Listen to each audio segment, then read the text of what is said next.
machines and tools. They help us to do work. But do you know that many of these are pressure machines which use either the hydraulic system or the pneumatic system? Let's first look at the hydraulic system. But in order to understand what a hydraulic system is and how it works, we have to know two facts. The first fact is that when a liquid is enclosed in a space and a pressure is applied to the liquid, this pressure is transmitted equally to all parts of the liquid.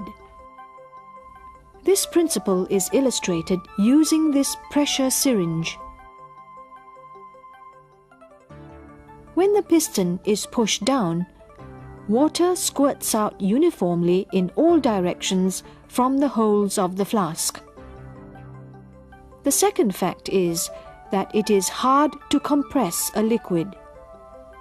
If you try to squash a volume of liquid, you still have that same volume however hard you try to compress it. A hydraulic system is one that uses the pressure of a liquid to perform mechanical work. Let's look at this device. Two syringes, A and B, of equal size, are connected by rubber tubing. If pressure is exerted at syringe A, the same pressure will be transmitted over to syringe B. We also observe that the water from syringe A will move to syringe B, as shown by the upward movement of the piston in syringe B. This demonstrates the two facts which we have just discussed.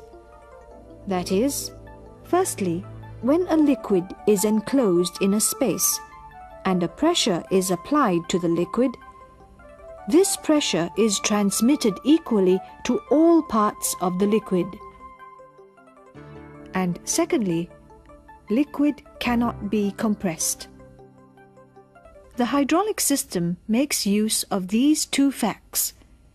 It can be shown mathematically that if we make one of the two pistons much larger than the other, then the larger piston can raise a larger load.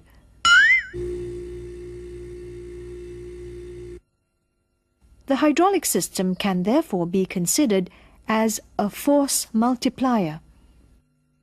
Do you also notice that the small piston has to move a larger distance than the large piston?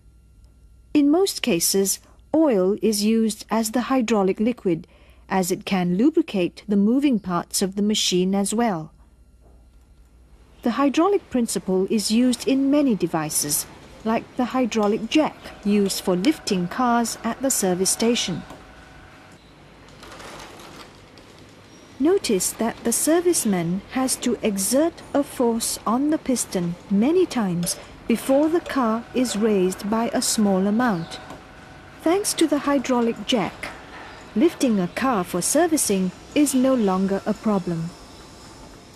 One of the most important components of a car is the brake system.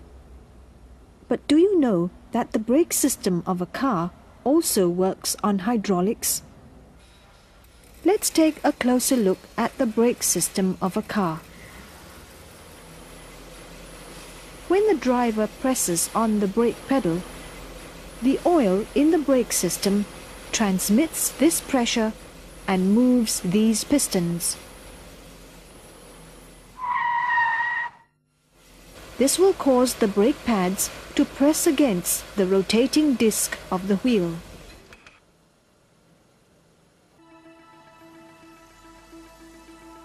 Hydraulics is also used in many heavy machinery in the construction industry, like this loader. Can you see the moving pistons in action? Machines using the hydraulic system are capable of moving very heavy loads. This is a dumper. It also works on hydraulics.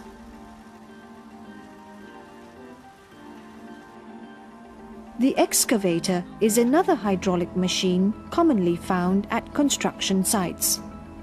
The hydraulic system will cause pistons to move a part of the machine back and forth. Imagine what it would be like if all this work had to be done without the help of these hydraulic machines.